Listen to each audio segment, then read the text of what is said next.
Is the Vietnamese girl which you are dating a hooker slash prostitute? That's the topic of today's video.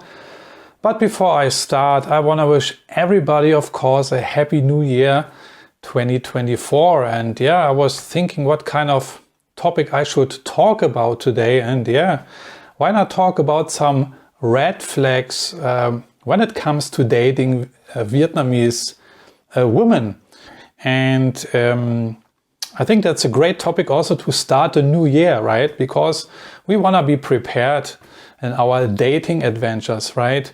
So I'm gonna give you a list of 13 red flags today in this video. And also I want to say that we are talking about Vietnamese dating today, but these red flags also, of course, they apply to when you date, let's say Filipinas, Thai girls, you know, these Southeast Asian ladies. So there are things to you should know and you have to take care of. So the first big red flag on top of my list is tattoos. When your girl, the girl you are dating, or even maybe it's even your girlfriend, yeah, you have to be very careful.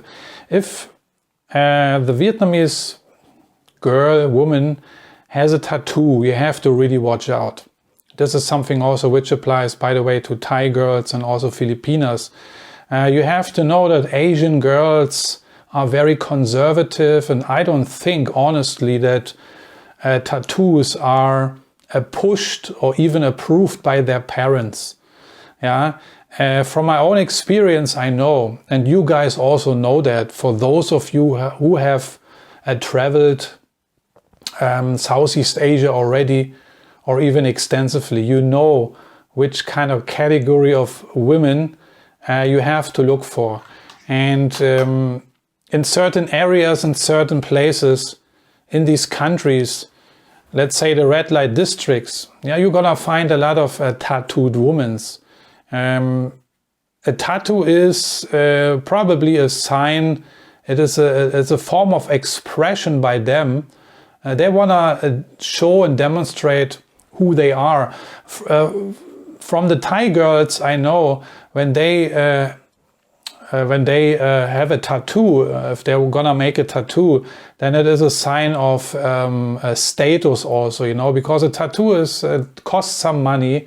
And so this is the way they show their status, they show they have some money, but also, of course, they show that they are separate, they are different than other girls. They are not normal girls, you know, and they show it. It's kind of like a, let's say, fuck you mentality, you know. They kind of say, think like that, and they want to kind of, differentiate themselves from the rest of the crowd. So a sense of pride, I think, plays a role. And so does with Vietnamese girls. You have to be careful. The tattoos I would recommend to look for are here on the chest. Mostly, many girls have tattoos here. They have a written name or something, or they have butterflies and stuff like that. So this is commonly a sign. When I see a woman like that, I already that's a red flag for me. I don't want to talk to that woman if I'm on a date. And of course, there are girls with many more tattoos. You know, especially the Thai girls are really crazy. They are in part, yeah, fully tattooed, their back and stuff like that, you know. Next, if the woman smokes a cigarette. So again, Asian women, they actually don't smoke. A normal, regular, conservative, feminine woman in Asia, she doesn't smoke a cigarette. And also in Vietnam, if you see a young woman smoking in a club, bar or disco, yeah, you can already assume something. Also, let's say you have a date, yeah, with a Vietnamese girl in Saigon, in Da Nang, in Hanoi, and you meet her. It also depends where you meet, right? I mean, actually it depends on you where you want to go, or you will tell her where to meet, right? But maybe she also suggests a place. Anyway, long story short, let's say you meet in a bar or in a restaurant, okay, and she orders on her first date already an alcoholic drink. This is something to watch out for. Red flag. Another red flag is if the girl is staying up very late. Yeah, because a normal woman, she has a job, you know, she cannot stay up late in the evening. She has to go to bed, you know, and get some sleep, you know, because she has to normally wake up early. And girls who are up late, this is kind of a red flag you want to watch out for, because she is most likely chatting with somebody, you know. Not necessarily inside Vietnam, but maybe she's chatting with some dude in Europe or in America, and there are different time zones, you know.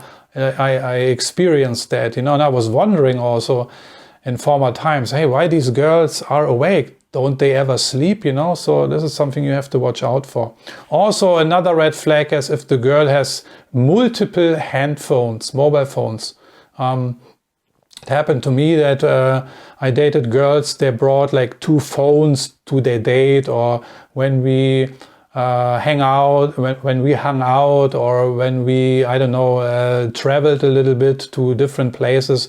Some of the girls, they carried 2 phones, and you know, they're playing with these phones. So this is something to watch out for also, because they use different phones for different guys, different numbers, and different Facebook profiles and stuff like that. I just mentioned this already, different Facebook profiles. So I'm not on Facebook, I don't care about that.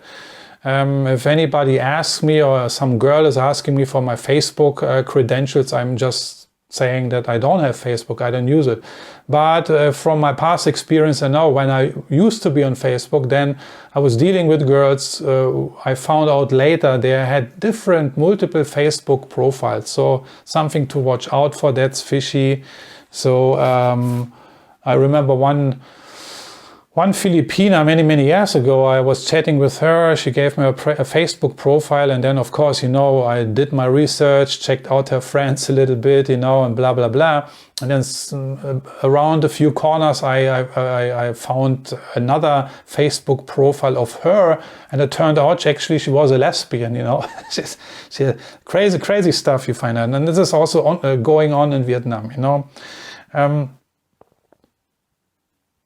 Yeah, if your Vietnamese girl which you are dating is constantly chatting on the phone while you are with her, this is also, in my opinion, a big red flag, because she is busy with other dudes, with other men, with other guys, most likely.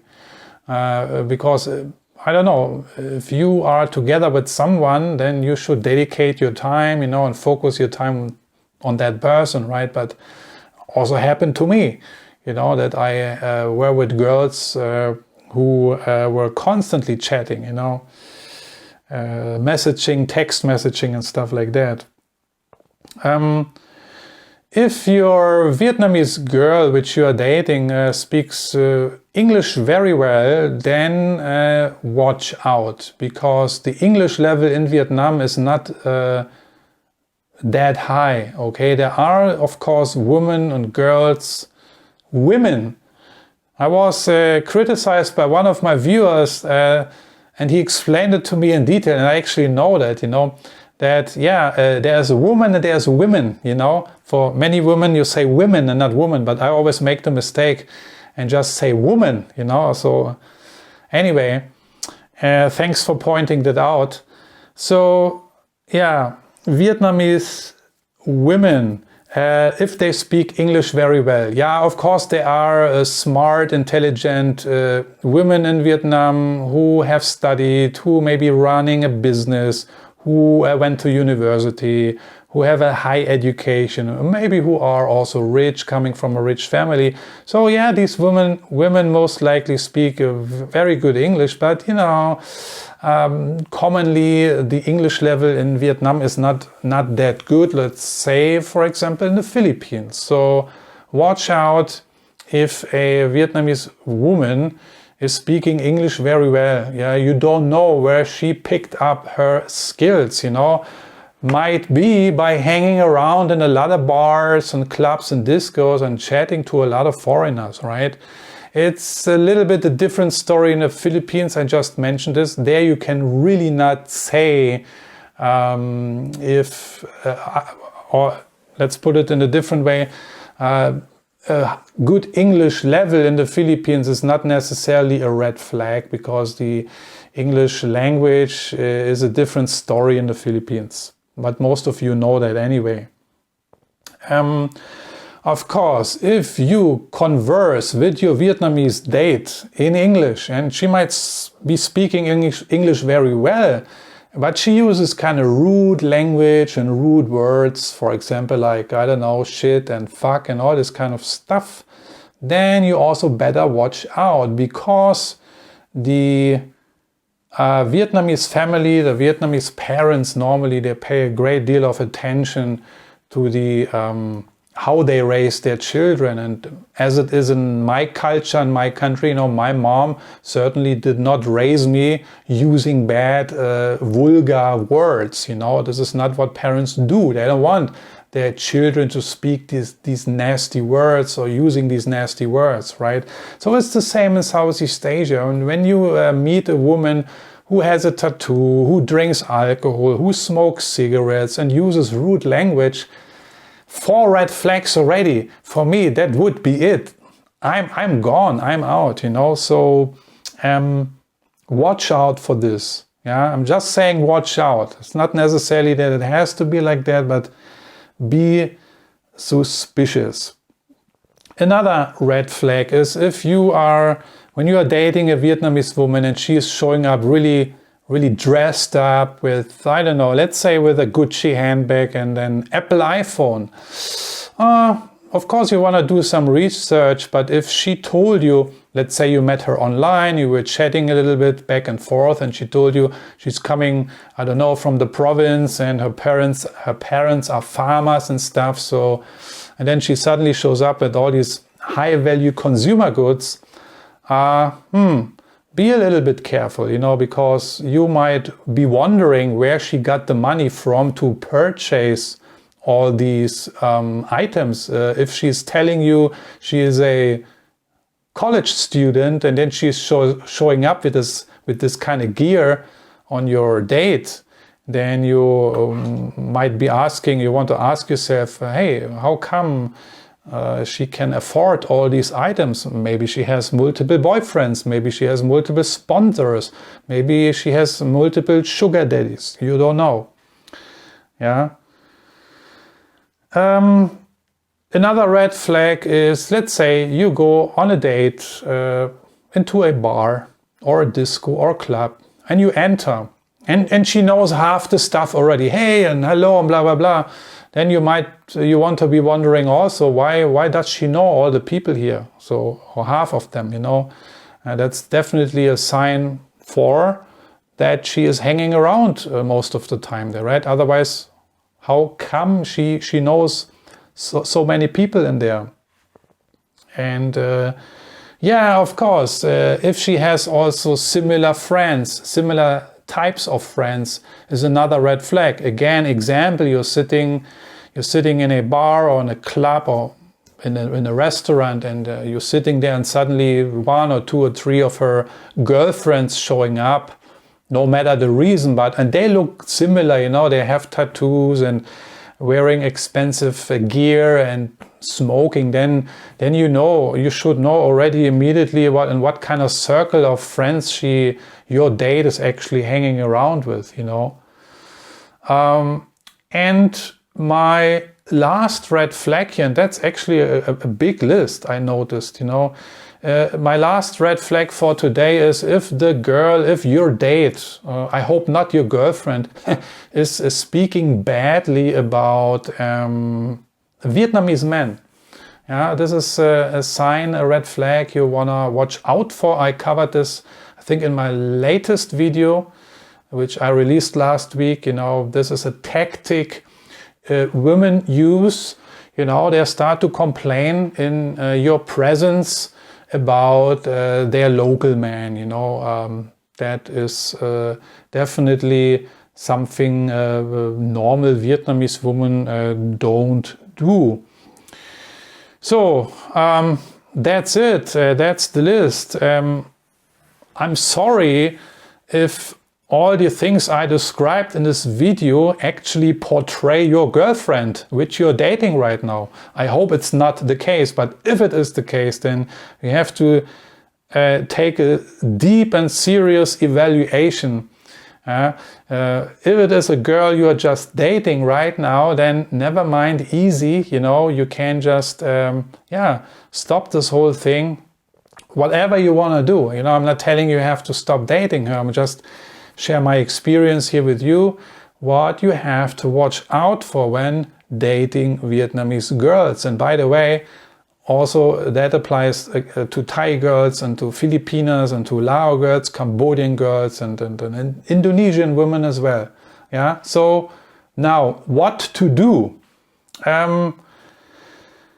I gave you just some red flags here, but which I think are the main red flags. If you are already living in Vietnam or you're just planning to travel there, then you should also try to make friends with Vietnamese people. You can always ask them also for more red flags and things to watch out for.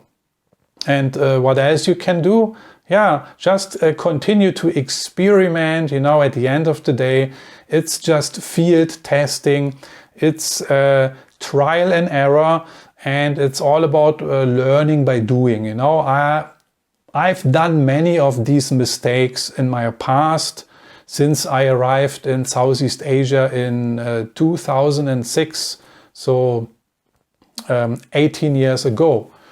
And I made a lot of mistakes, and many of these red flags here on my list, which I just shared with you, I was not aware of at the time. You know, I really had to learn my lessons the very, very hard way, and don't believe that I just made one mistake once and then learned from it and then were smarter. No, I don't want to portray myself here as a very smart guy, you know.